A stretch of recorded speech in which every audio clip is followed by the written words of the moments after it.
हर 2 वर्ष के बाद एक नई प्राण शक्ति प्राप्त करता है, एक नई ऊर्जा प्राप्त करता है, एक नए उमंग और उत्साह का वातावरण भर देता है।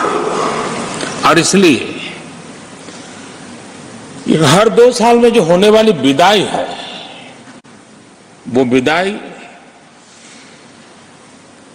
एक प्रकार से विदाई नहीं होती है, वो ऐसी स्मृतियों को यहां छोड़ करके जाते हैं जो स्मृतियां आने वाली जो नई बैच होती है उनके लिए ये अनमोल विरासत होती है, जिस विरासत को वो यहां अपने कार्यकाल के दरमियान और अधिक मूल्यवान बनाने का प्रयास करते हैं। जो आदरणीय सांसदगण अपने कुछ लोग जा रहे हैं, हो सकता है कुछ लोग आने के लिए जा रहे हो और कुछ लोग जाने के लिए जा रहे हो। मैं विशेष रूप से माननीय डॉक्टर मनमोहन सिंह जी का स्मरण करना चाहूंगा। 6 बार इस सदन में वो अपने मूल्यवान विचारों से और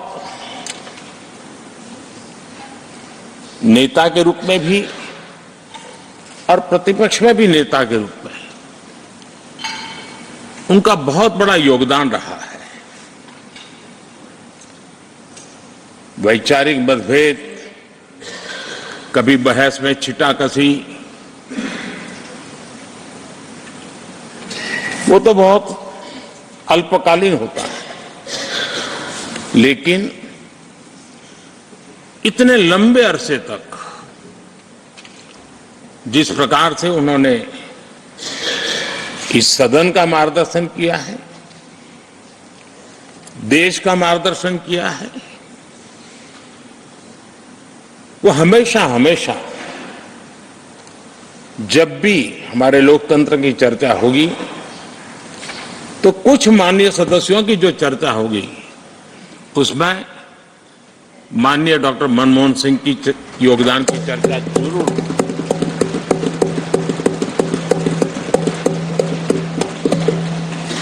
और मैं सभी सांसदों से, चाहे इस सदन में हो या उस सदन में हो,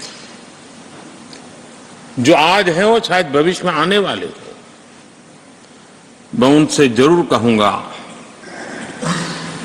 कि ये जो माननीय सांसद होते हैं किसी भी दल के क्यों ना हो, लेकिन जिस प्रकार से उन्होंने अपने जीवन को कंडक्ट किया होता है, जिस प्रकार की प्रतिभा के दर्शन उन्होंने अपने कार्यकाल में कराए होते हैं, उसका हमने एक गाइडिंग लाइट के रूप में सीखने के लिए प्रयास करना चाहिए। मुझे याद है उस सदन के अंदर लास्ट कुछ दिनों में एक वोटिंग का अवसर था, विषय तो मैं छूट गया मेरा, लेकिन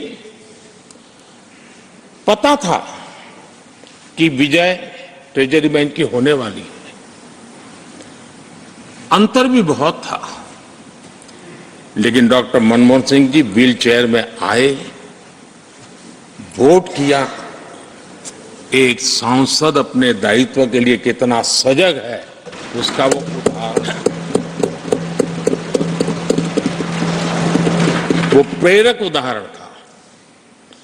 इतना ही नहीं, मैं देख रहा था कभी कमेटी के चुनाव हुए, कमेटी मेंबर्स के, वो व्हील चेयर में वोट देने आए।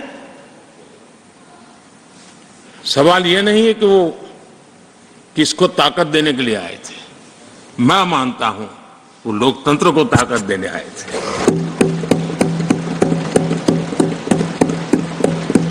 और इसलिए आज विशेष रूप से मैं उनके दीर्घायु के लिए हम सब की तरफ से प्रार्थना करता हूं वे निरंतर हमारा मार्गदर्शन करते रहे, हमें प्रेरणा देते रहे। आदरणीय सभापति जी, जो हमारे साथी नए दायित्व की ओर आगे बढ़ रहे हैं, इस सीमित विस्तार से एक बड़े विस्तार की तरफ जा रहे हैं, राज्यसभा से निकल करके जनसभा में जा रहे हैं, तो मैं मानता हूं उनका साथ, यहां का अनुभव, इतने बड़े मंच पर जा रहे हैं तब देश के लिए एक बहुत बड़ी पूंजी बनकर के निकलेगा।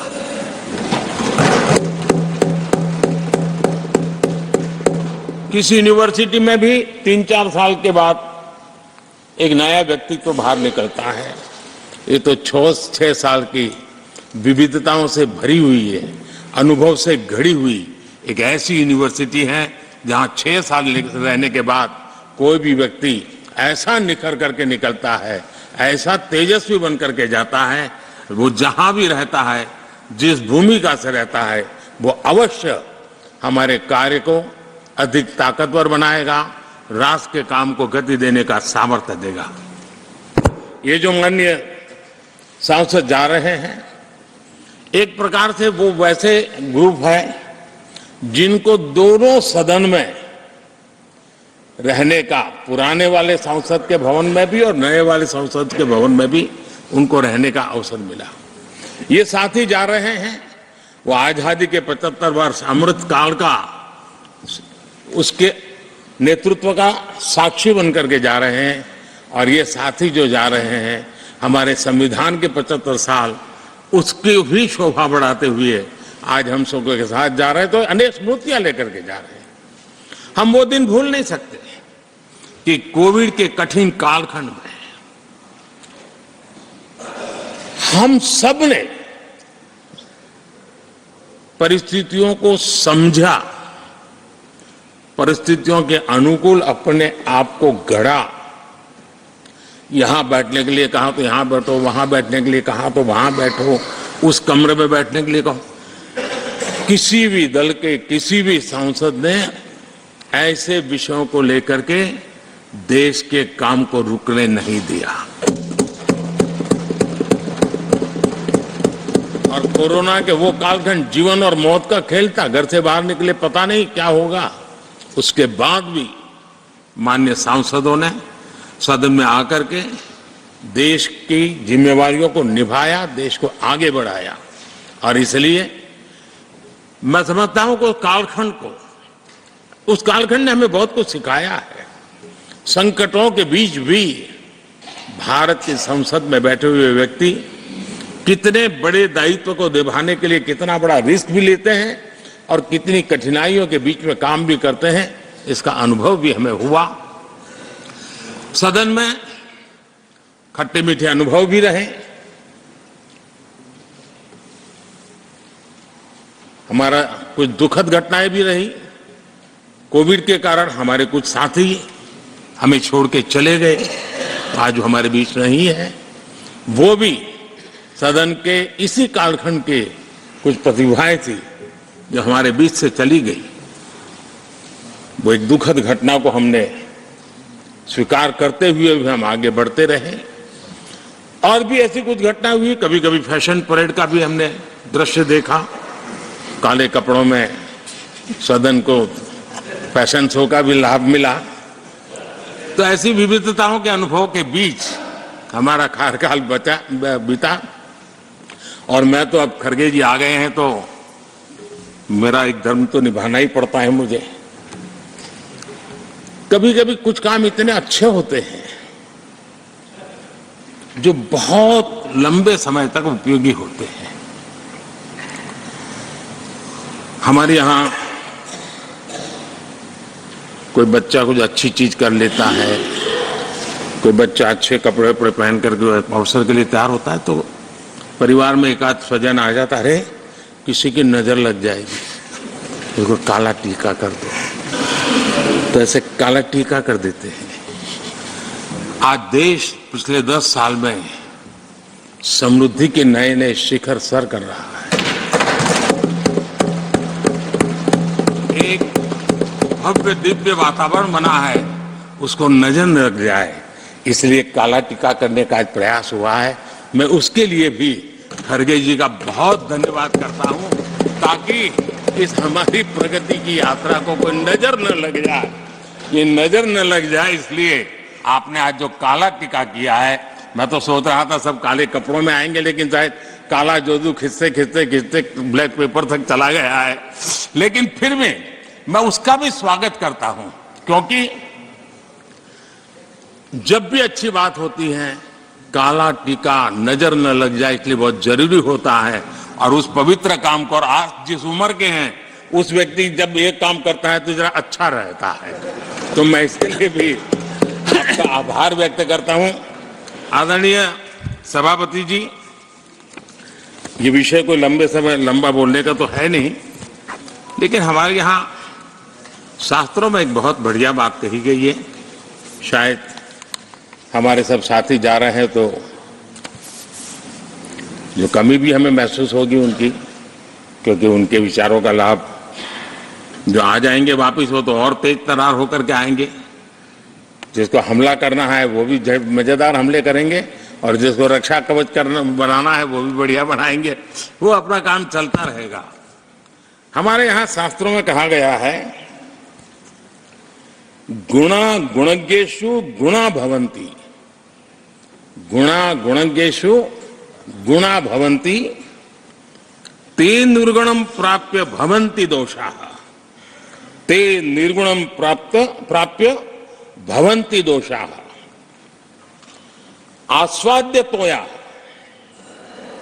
प्रवहन्ति नद्य, समुद्र मासादय भवन्तय पेया। उसका मतलब है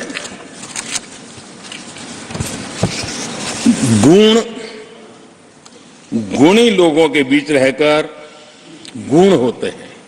जो गुणी लोगों के बीच रहने का मौका मिला तो उनके साथ रहने से हमारे भी गुणों में बढ़ोतरी होती है। निर्गुण को प्राप्त करके वो दोष युक्त हो जाते हैं।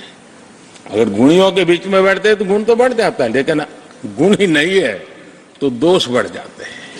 और आगे कहा है, नदियों का जल तभी तक पीने योग्य होता है जब वो बहता रहता है। सदन में भी हर 2 साल के बाद नया प्रवाह आता है, और जब तक बहता रहता है, लेकिन नदी कितनी ही मीठी क्यों ना हो, पानी कितना ही स्वादिष्ट क्यों ना हो, लेकिन जैसे ही समुद्र से मिल जाती हैं वो किसी काम की रहती नहीं है। उसमें दोष आ जाते हैं, दोष युक्त हो जाते हैं। और इसलिए समुद्र को प्राप्त करने के बाद पीने योग्य नहीं रहता। मैं समझता हूं ये संदेश हर एक के जीवन में प्रेरक रहेगा।